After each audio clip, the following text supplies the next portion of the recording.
Mumbai cricket असोसिएशनची निवडणूक सोमवारपासून सुरू होत आहे आणि नाना पटोले यामध्ये अध्यक्षपदाची निवडणूक लढणार का यावर बोलताना नाना पटोले म्हणाले की 10 तारीख ही शेवटची फॉर्म भरण्याची तारीख आहे, त्यामुळे याबाबत योग्य निर्णय घेऊ असे वक्तव्य त्यांनी केले।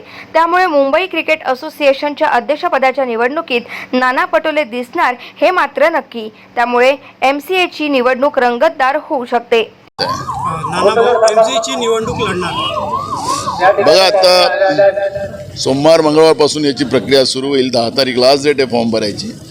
सगळ्यांशी चर्चा सुरू आहे, आता योग्य निर्णय घेऊ।